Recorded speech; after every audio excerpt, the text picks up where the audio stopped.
पिछले वर्ष राष्ट्रपति द्वारा राज्यसभा के लिए मनोनीत की गई और ये एक बहुत बड़ी रिकॉग्निशन है आपकी कला को, आपकी संस्कृति को।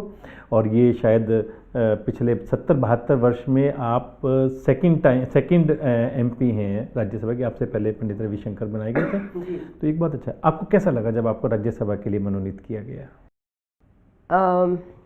7 जुलाई 2018 सुबह मेरी रेपर्टरी के साथ मेरा कार्यक्रम था।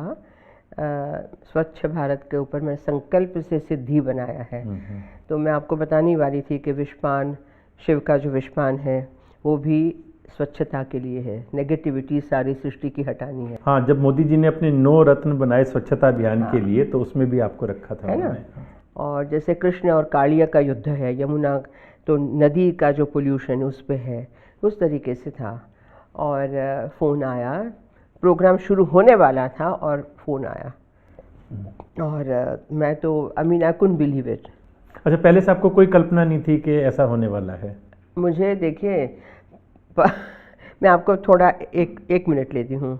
इसकी नहीं थी, जब पद्म विभूषण मिला तब नहीं थी। अच्छा।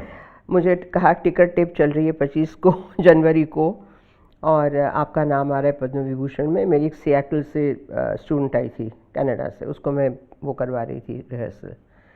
पद्म भूषण के लिए मुझे वेंकटरामन प्रेसिडेंट ने बुलाया राष्ट्रपति भवन। कहा कि मैंने सुना है तुमको कंट्री ने, देश ने तुमको गौरव नहीं दिया है। मैंने कहा नहीं, मेरे सारे है इतना। बोले पद्म अवार्ड मिला है क्या? हम 2 ही बैठे थे राष्ट्रपति भवन में। 1991। जबकि लोग तो लॉबिंग करते हैं जी इन सब अवार्ड्स को लेने के लिए। मेरे से कई छोटी उम्र की ले गई थी। और ये क्यों हुआ? क्योंकि इमरजेंसी मैंने ओपोज की थी। अच्छा। मैंने बिल्कुल यशपाल कपूर और ये जो सारे 20 सूत्री कार्यक्रम के ऊपर कार्यक्रम में करने का बिल्कुल मना किया था। तो मेरी तो बहुत लंबी कहानी है, मैंने बहुत झेला है। अच्छा। एक ये झेला, यानी इमरजेंसी के दौरान नहीं करने से। जब जब कांग्रेस सरकार रही तो मैं बिल्कुल कटी रही हर चीज़ से।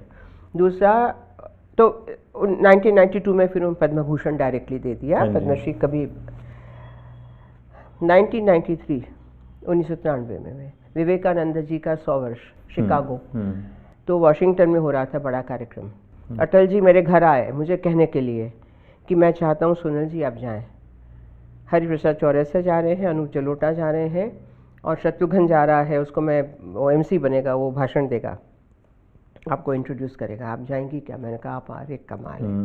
हमारे म्यूजिशियंस कतार में 3 दिन खड़े रहे अमेरिकन एम्बेसी के सामने, वीज़ा नहीं दिया। अर्जुन सिंह के कहने से, वो HRD मिनिस्टर थे। फिर मैं अकेली अपना वो रिकॉर्डेड म्यूज़िक समेट के गई। तब से आप मानिए मेरे पे संघी सैफरन होने का धब्बा लगाया। किन्होंने?